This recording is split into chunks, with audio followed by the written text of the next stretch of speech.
Well, wasn't the last session quite exciting and provoking, right? How do we deliver a better experience to make people go to the office?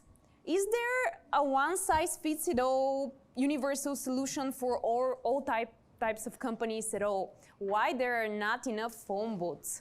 Those are just a few questions that were asked in the last session. However, now we're gonna switch the subject of reimagining the physical space to the future of work and creating destinations for benefits of all tenants specifically. This discussion will focus on the benefits of flexible space for all tenants and what are some of the advantages to landlords of working with flexible provider. We will dive deeper into the current trends in optimal tenant experience and much more. And since we have the speakers on stage already, I'll just mention the names and I will leave you to say a couple of words about yourself. I think this would be better. So we have Rupert Dean, Will Kinnear, and Natasha Morris here on stage, and we have Mark moderating the session. So please. Let's give them a round of applause, please.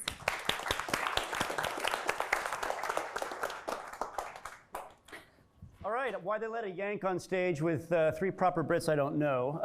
But this is the second to last session. We're gonna sauce it up a little bit, aren't we? Yeah, all right. All right, somewhat further introductions, left to right. Will, kick us off. Introduce yourself fully, your firm, what you do, and as a preamble to this discussion about creating value for landlords, in particular, enabling value for tenant delivery. Just give us an initial setting of the stage. So not much then. Not much. Will Kinnear, Director of HEWN and founder of HEWN. I'm a chartered surveyor, been in the FlexSpace sector for 18 years. I advise property owners, funds, developers, and institutions on their options, what they should be looking towards within their specific assets across their portfolio. I also advise operators as well on their expansions, how they can work with owners, how they can find property, etc. But I specialize mostly in partnership arrangements, management agreements, profit share leases. So my role, I think, if that doesn't give you enough, I think sort of encompasses everything that sits here with an operator side and the landlord side, but then be able to bring in sort of how other owners and investors look at the sector and potentially why they should get involved or why they shouldn't. So to be clear, your customer is the landlord. Landlord or the operator, depending which side of the fence I sit. Natasha. Natasha Morris, I'm with Landsec. I'm their office products lead.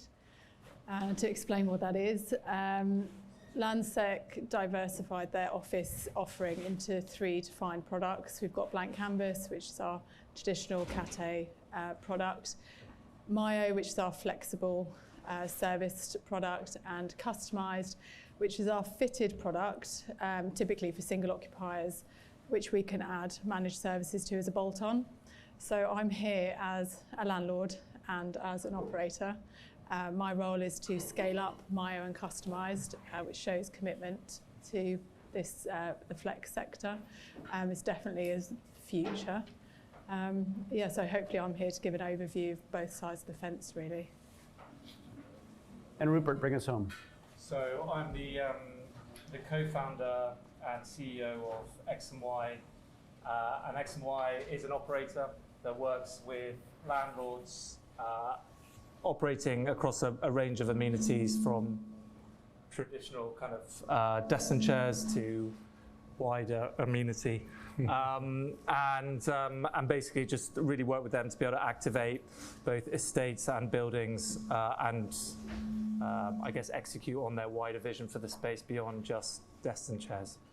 So I don't know that there's any commercial relationship amongst this. I know you all know each other, but just to be clear, Will, you might try to coerce Landsec into choosing Rupert to facilitate the creation of great space to serve the audience of professionals looking for flexibility. Yes. Hypothetically. Independent role, right. Very much outside of the operators, but understanding how the operators work, what their niche is, how they sit in the marketplace. So it's about bringing the expertise, and it really is just through years of doing it, understanding how they work. So several of the earlier panels today spoke about and even cited recent studies that predict that there might be a massive shortfall in flexible capacity. Might be. And of course, the headlines for the better part of the last 2 years have talked about the explosion or the white hot center of flexibility. So let's start with some fundamentals.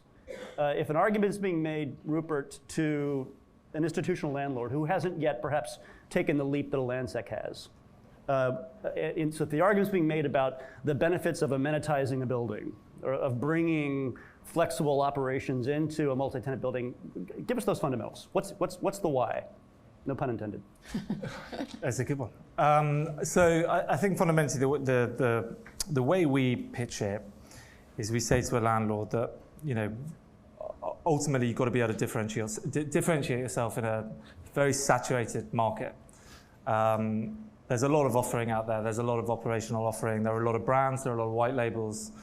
How is your building, whether that's a Class A building or a slightly Class B building and below, how is that going to differ from the next? And ultimately, it's about taking out the fact that you're dealing with a flex operator and someone who's dealing with a traditional lease tenant, and work out in that building how you would activate it and make it a journey for everybody, right? So whereas most people will think introvertedly about just focusing on their flex members or tenants, what you've actually got to do is think about that wider amenity, right? So let's just talk about things like the arrival. We've all entered into buildings which are just soulless, where somebody's just there with a suit and a tie and doesn't really, frankly, care at all. I was going to swear, but I won't. I can break the ice on that. No, we got plenty of time, Mark. Right. And then where do they go? Not everyone weirdly enters the building in the same sort of mood. So where are we going to exercise? Where are we going to brainstorm? Where are we going to drink? Where are we going to meet interesting people? I don't just want to go to my office and see other people. Where can I go for a set mood? How do I get there? And I don't want to fucking see Will. Okay. I hear that a lot. Don't bring him. And so I think landlords have got to think a little bit differently. I think gone are the days potentially of what people used to refer to, and I quote a landlord that we had, of the imperialist model of creating a building, filling it with leases, selling it to a pension fund, and going again with more money. I think people now have to think a little bit harder, which is why there are a lot more sort of management agreements that are coming to the market at the moment. And I think hopefully it works, and it's becoming a little bit more equitable between landlord, tenant, and operator. And I think that's a long-term trend. I hope it's a long-term trend. Will, when you're selling to a landlord, I know you work with operators as well as landlords. When you're selling to a landlord, will you work with anybody that'll pay you a check, or are you applying some judgment? And are you able to gauge and be thoughtful about your client, the landlord? Are you able to gauge what will actually be required of them to succeed at this? And what did Rupert perhaps miss, if anything? That's exactly my role. Oh, you're one of the good guys.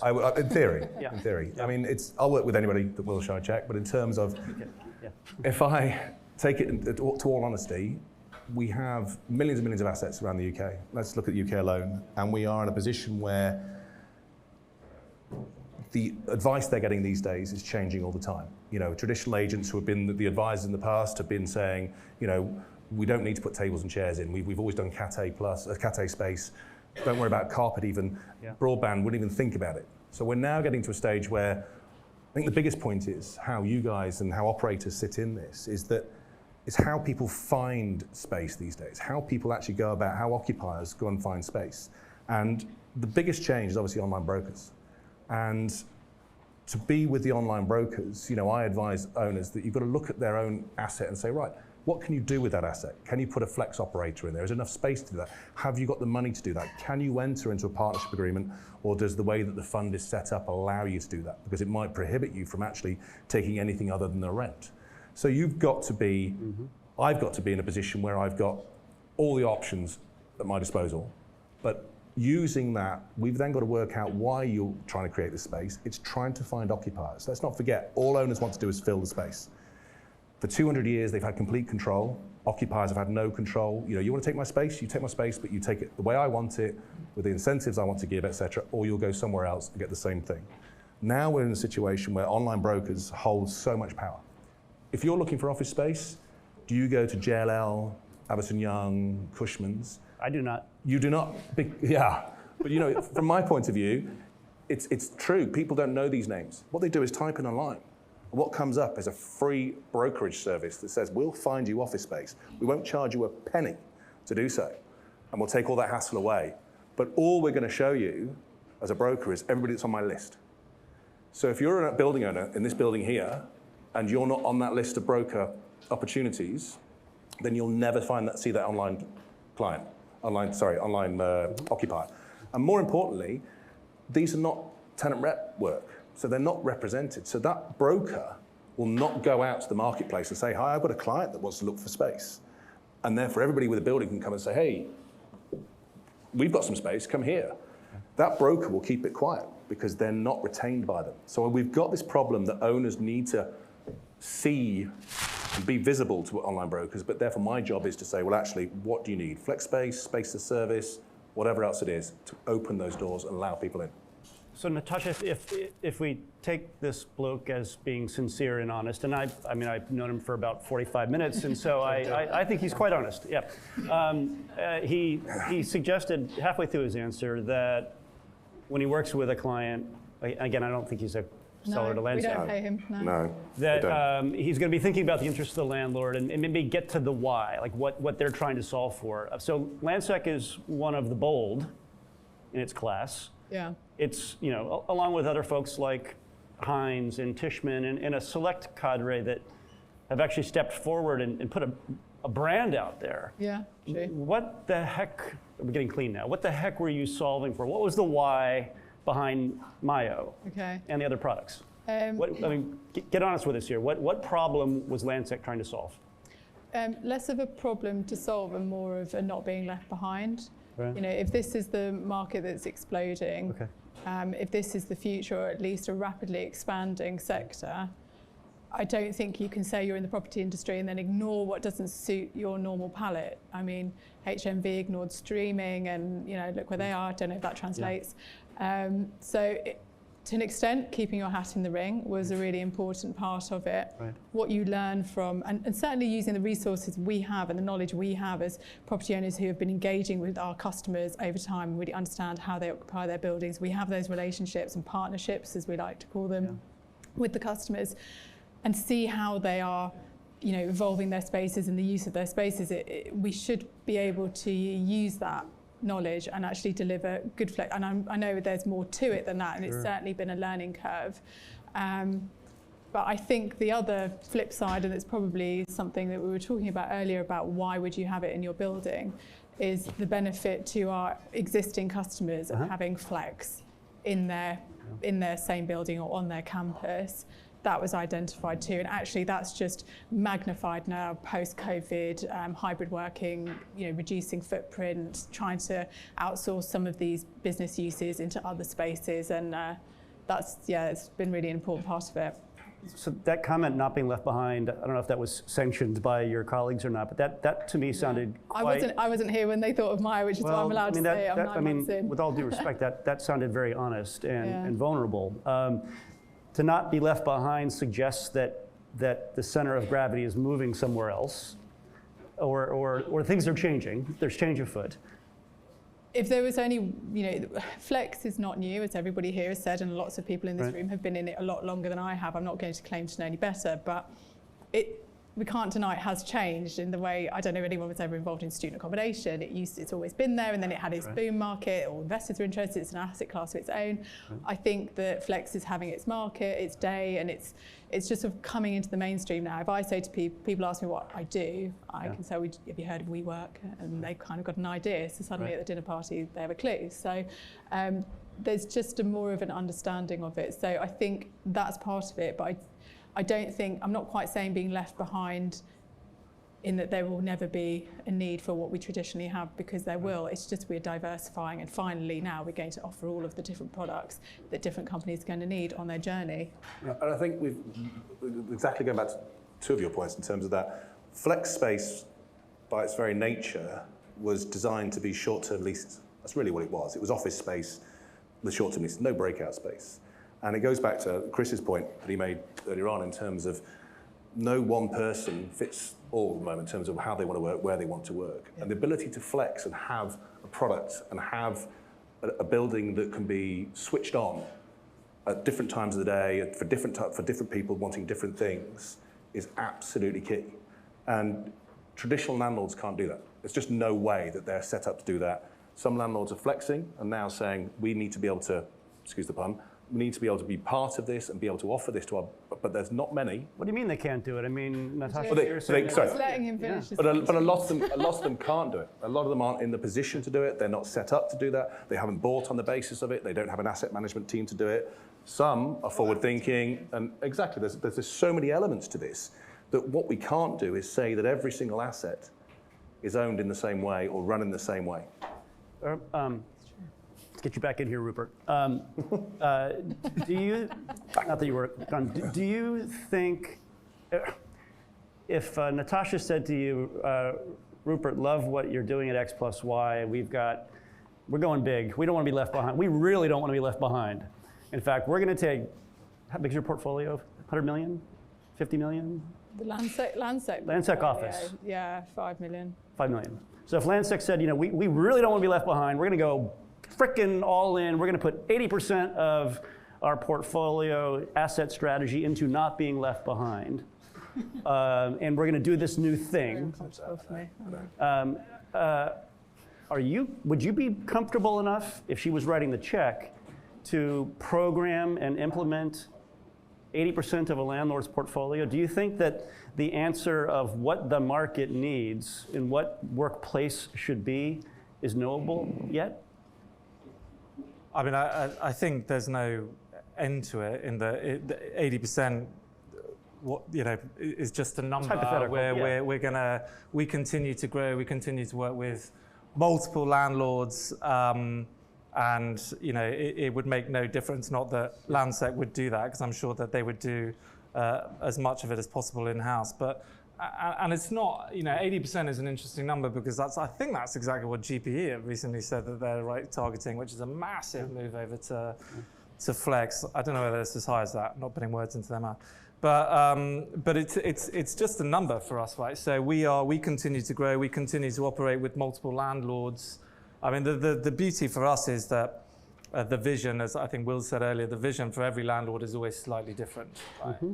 And that's kind of the interesting thing for us, because if you're just doing a cookie cutter, if you're not thinking about the history and the heritage of the building, if you're not got a specific vision for that building based on its location and quality, then it just won't work, right? And you'll just end up with a pretty bog standard product that people won't have any affiliation with or won't have any brand association with or value attached to, and they'll be using it purely because they can access multiple buildings in a network, which I think is actually overrated.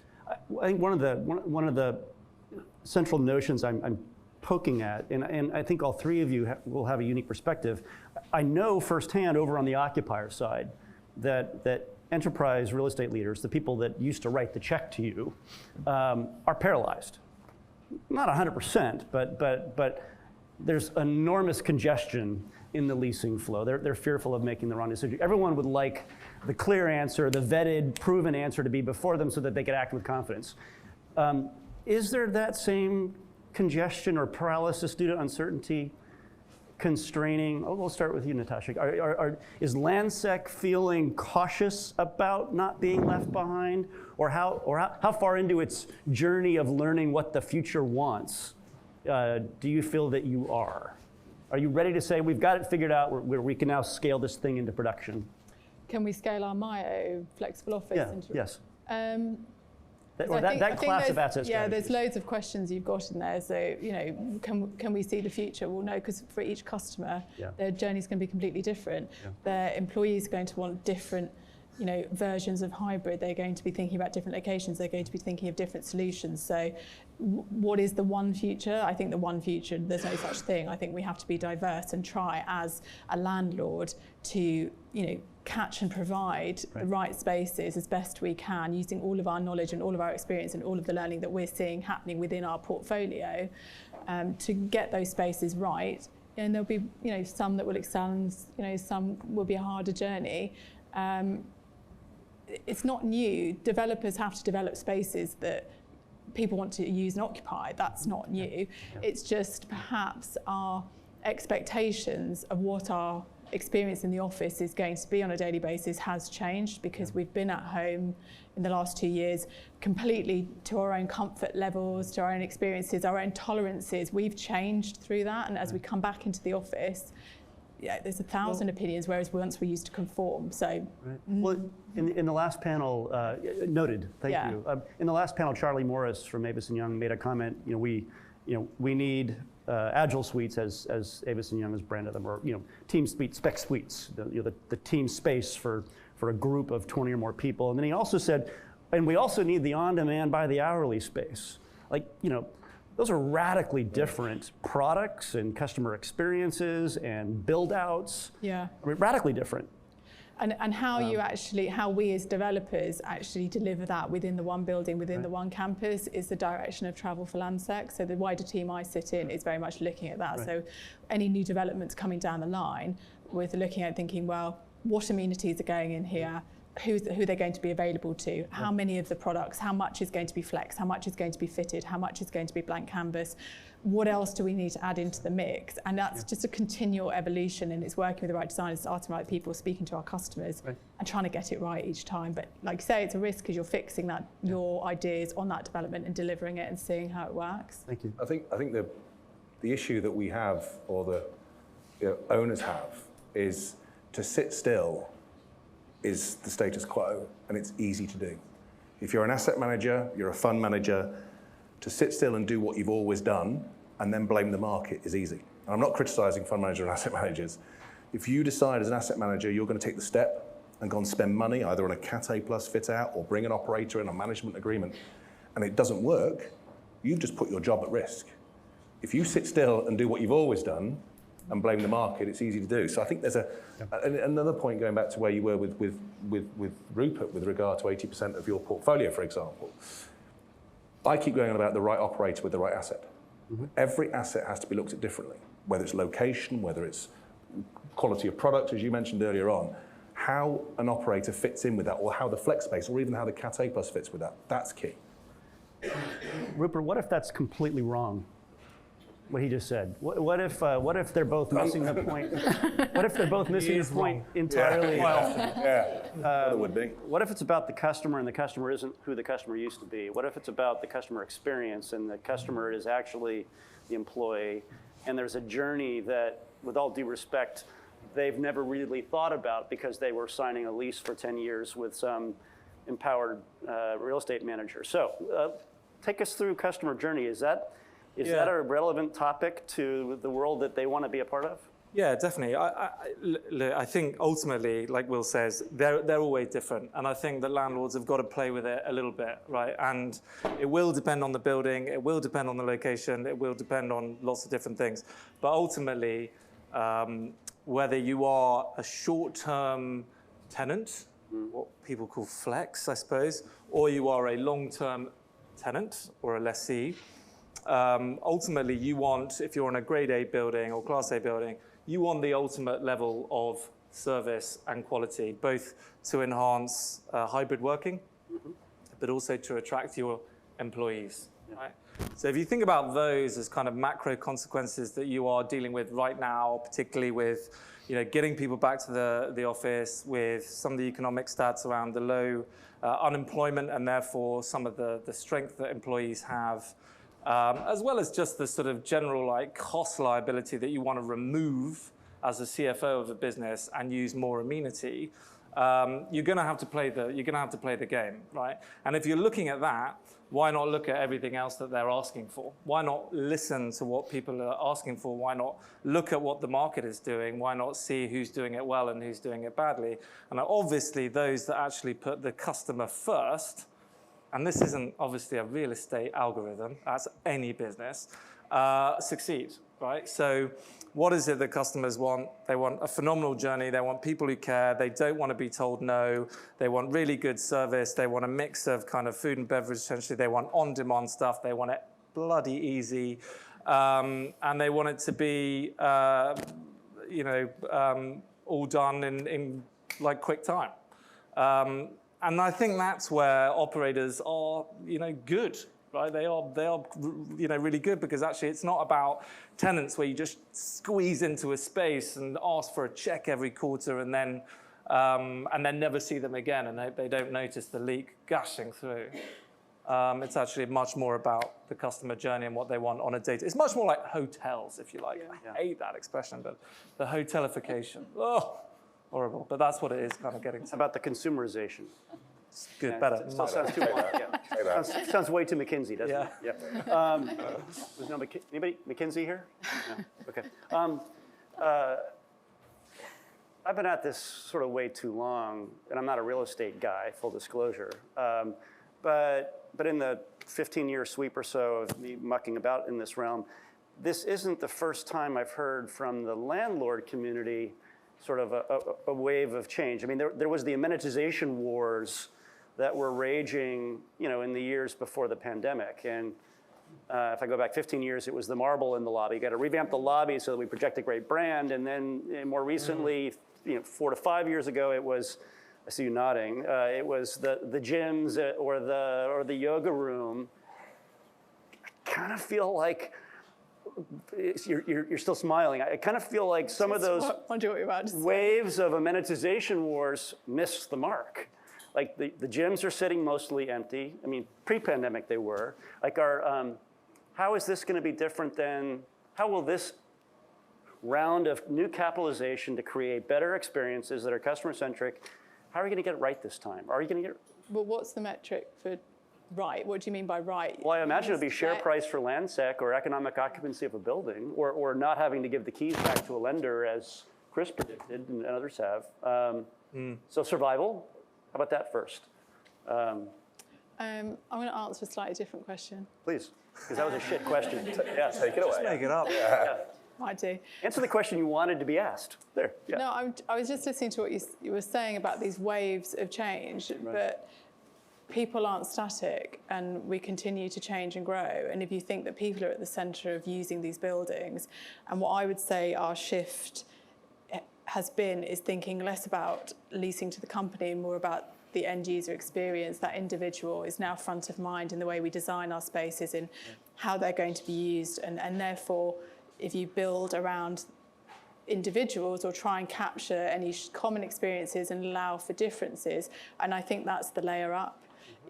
What do you want when you walk into an office? Do you want the big marble cathedral? Do you want human spaces? Do you want, as we change, we're always going to be changing real estate because we're meeting new needs as we develop them. And so I don't think that we missed the mark. I think completely in contrast, I think we're continually renewing and trying to deliver that experience. What about... Okay. Go on. Next. Come on, start it up. What about like this fee? So all of this is about people, right? And people and customer journey and people making money and people having a good time and people, which we love. And therefore, what about brand? Like affiliation to a building brand, for example, versus non-affiliation. Because I always think, here he goes, you've got to feel like, so for example, no one probably writes startup.com, TechSpace, 26 Luke Street, or wherever we are, do they? They would just put 26 Luke Street, or does this building have a brand? I mean, I noticed this event space has a different brand, but I don't know whether this has a brand. But like, do you know what I mean? And therefore they feel like they're part of something that's actually a little bit of theirs, and therefore what does that actual brand stand for, and therefore can people get on board with it? And that's a little bit intangible, a little bit brandy, a little bit marketing. But I actually think there's something in that, because I think we're all people that want something that's a little bit different, and eventually customer journey isn't necessarily going to be that differential after a while. In 5 years' time, we're all going to be in like the hotelification of commercial buildings, but maybe the differential is in brand. What do we think about that? Discuss. I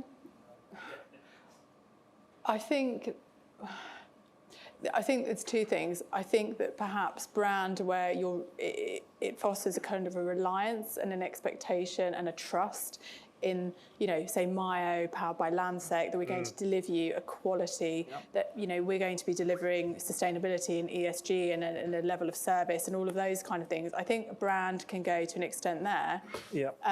You're talking a little bit about kind of the reflected glory of this standout trophy that I can feel excited because I work in the Gherkin or I work in the Shard or something like that. I think the thing is with Flex, because it is customer-centric, people-orientated, the whole operation is it's in the operations. That's the business. It's the ops. That's what you're buying. You're buying the service. You're buying people that care, that they're delivering, that are prioritising you. And I think that's where your experience is really coming from, less so the building or the brand. I'd hate to say it's really not about the name above the door. It's really about the experience you have on a day-to-day basis. So I don't think that like a homogenized brand across is really going to have that reflected glory, because sometimes it can work against you, because when it's everywhere, what does it mean? I think I completely agree with that. And actually, I agree with both points. But I think we've got a situation where we keep talking about it. The occupier will decide. Yeah. So if you've built your business based on your brand and what you stand for and how you want to go about it, there's going to be other operators out there and owners out there that have built a building and they believe in that building, but they don't want to dilute that by having a brand that doesn't sit with them or is not white labeled. And I think ultimately the occupier is the one that's going to be sitting there and saying, I want to be affiliated with X and Y. I want to be affiliated with XYZ. whomever else, see it in there. But I mean, we end up in a situation where, and going back to my point about right operator, right asset, it is literally about what you don't want to be doing is trying to force feed a brand into a building or into a location, geographically or an asset, that ultimately doesn't work with that asset, that doesn't work with the owner, and therefore doesn't work with the occupier. So we are in a situation that we have to flow. You, I know for a fact, do not choose every building. Unlike me, who follows every check, you will say, that building is not for me. So actually we end up in a situation that you've chosen with your brand not to damage your brand or put it at risk by choosing the assets you go for. Now I will come to you with a building and say, would you be interested in this? And you might say, yeah, that fits our brand. So I think we've got to be I'd agree with that. very careful how we go about using brand and what brand stands for and everything else. But the occupier ultimately will decide. Okay, quick speed round. 2 questions, rapid fire on this topic. Postcard from the future. It's 10 years from now. We'll start here. What percentage of flex supply in this 10 year from now future, or 5 years from now, because it's happening fast. 5 years from now, what percentage of flex capacity supporting work from where it works, work from anywhere, will be provided by landlords versus serviced office operators? I think in 5 years time's too short. I think how much will be percentage-wise, answer the question. 5 years. Of the whole flex market, I'd have said about 30%. Okay, Natasha, 5 years from now, how big? What percentage of the whole pie will landlords be of the flex operations and execution? I think you're Quickly. optimistic. I know, so do I. I had no time Maybe to think. 20. You've now got time. I'm pitching 20. And Well, the correct answer is 25. Nice work. so all 3 of you are agreeing that landlords will be significantly more, but not the majority. Yeah. Okay, all right. Of that average 25% that landlords are fulfilling, second of 2, what percentage of that landlord flex supply will be brands like Myo that are landlord stood up? The branded landlord versus an x+why. If they're providing their own operator. space, if they're providing that physically without an operator, I suspect 100% of it. So you think landlords will, right? Yeah. What landlords? 100% of. They will have their own brand if they've decided to go down that route to provide themselves. Yeah. 100%. Yeah. No, I'd say much lower. Okay. I don't know, 10, 20%. Oh. Yeah. Jeez. I do feel. Yeah, there are so many caveats, but you've got a quick fire answer. So I'd say 30%. Now can I caveat? No. Please. No. Yeah. Well, but here's the perhaps we've all heard this, but I do often revert back to thinking about the hospitality industry, the Marriotts and the Hiltons of the world, as a proxy for what this might look like. That they might be 30 years down the maturation path from where we are. And we know where that ended up. Marriott used to own hotels, but they don't anymore. They own, the dominant flag. but there are multiple flags out there. So that was on my mind when I asked the speed question. Will landlords evolve, and will the future ideal model be something different than where hotels have ended up, where the hospitality world has? Your impulses seem to suggest that yes, that landlords would be standing up, or Willie, you said. Well, I just think that we're in a situation that in 5 years' time, if you're an owner starting the FlexWorld, you will want to brand that. You want to say, actually, we're doing something very different to the norm. Maybe 10, 15 years down the line, I think it'll be a lot less. Right. But I think immediately people will say, actually, like Landsec have done, like British Land have done, to say we've got a brand, look at us. Actually, it differentiates our product between our traditional and our flex. But British Land would have a different operator. They wouldn't always have Story in it. No, but they have to, again, Story have to fight for that space as well. So they pitch for the space. So She used to market Story at British Land. Is that true? Yeah. Yeah. Good. Yeah. Right. Cat's my Yeah. What about, would Landsec ever do a different operator, or would they always go with Myo?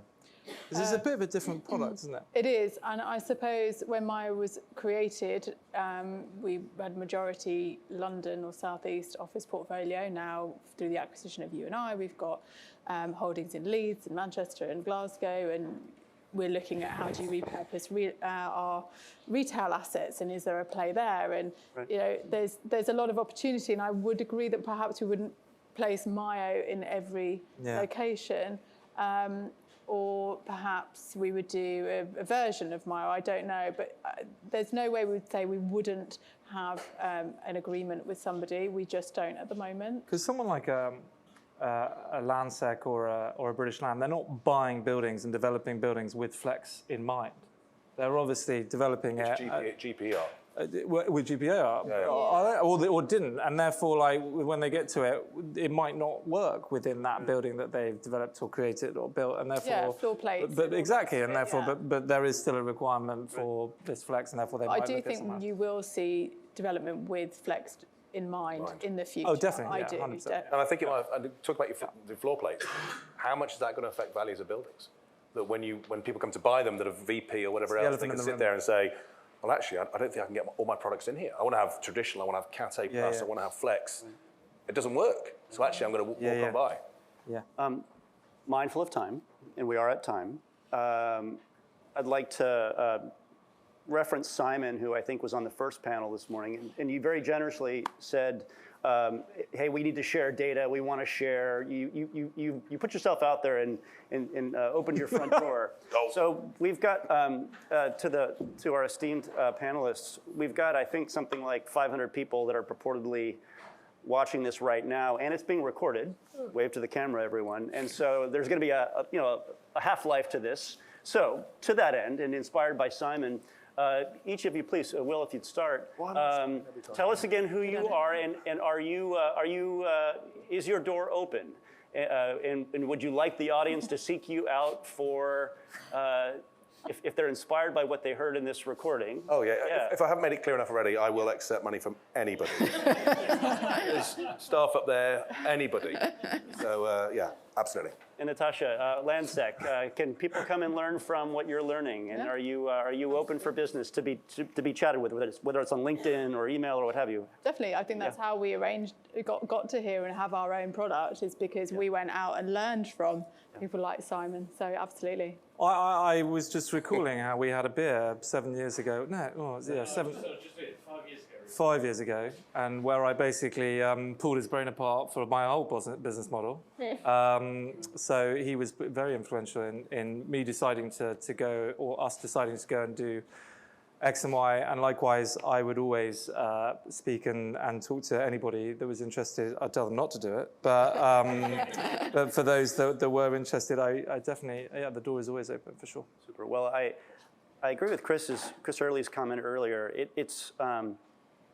We are in a period of great change. It's going to take a village. It's going to take all of these parts working, perhaps in co-opetition, but we are all a part of the answer. So thank you for your comments and your generosity. Thanks, man. Thank you. Around. Thank you. Well done, you. I think we're done. Great. Oh, yeah, there's some please. Q&A. Yeah. As long as it's pertinent, that's fine. Thank you very much. Oh, well. I just wanted to differentiate between landlords, operators, and operators who take on leases or management agreements. I'm a landlord operator. We operate our own, very small version of Landsex. The ones who take leases or management agreements have to make a profit beyond the rack rent. Otherwise, it doesn't work. Yeah. My concern is big landlords like Mayo, who maybe, Landsex, who maybe realize that they have to produce or have to provide Flex as part of the offering because that's the way it's going. Are you going to be looking to extract from your Flex operations a greater EBITDA than a rack rent, or are you going to be satisfied with actually getting the yield from your building as though you were rack renting it? In which case, you could be the death of people like Rupert, eventually. Well, I'd hate to be the death of you, Rupert. That's the first. Not this week, anyway. I'd like to say that. And just for clarification, when you, We might be going. And for the panel in the audience, when you say rack rate, are you referring to the 10-year standard lease? Yeah, because landlords want a standard lease. We have to extract more profit than a standard lease, otherwise no point doing it. Yes.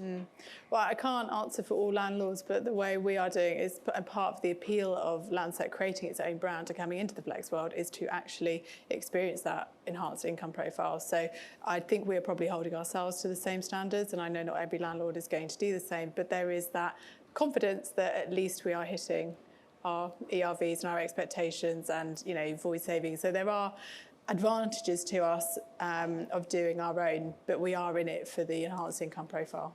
So I hope that... That's good to hear. Yeah, I hope you can put pressure on the RICS to value that extra income. That's the next step, isn't it? I think the key is, though, that, again, going back to the point, every asset is different. And I'm working with owners now that aren't looking for that rack rent return. They believe that the Flex products, the ability to appeal to all occupiers doesn't need to make rack rent back because they'll see it elsewhere in the building. They'll see the opportunity to bring people down from upstairs, take smaller spaces, be more flexible, use spaces for expansion or contraction. So actually a lot of operators and owners now that I'm working with are sitting there and saying, actually, I'm not really bothered how much that makes us because I know it's going to enhance the building and therefore the value of the building elsewhere because of the lack of valuation on management agreements or serviced office space. It's almost a viewpoint of, well, if you can't value it, let's try and create value elsewhere. That's my point, Will. That'll undermine the value of Flex operations. But I think... a bit like WeWork, by undercutting, absolutely, but I think you'll end up in a situation, that's only a short-term thing. It's a short-term thing where they can sit there and say, because there's no value to it, if it adds value elsewhere, once valuation is sorted out, it'll add value elsewhere and it'll have its own valuation as well. So it's going to be it's almost a double bubble. It's a proper, self-fulfilling, prophecy in terms of one day. Satisfied with that answer? Thank you. Yeah? Yes, a bit scary, but yes. Any other questions from the audience before we adjourn? Thanks, everyone. Thank you. Thank you. Thanks.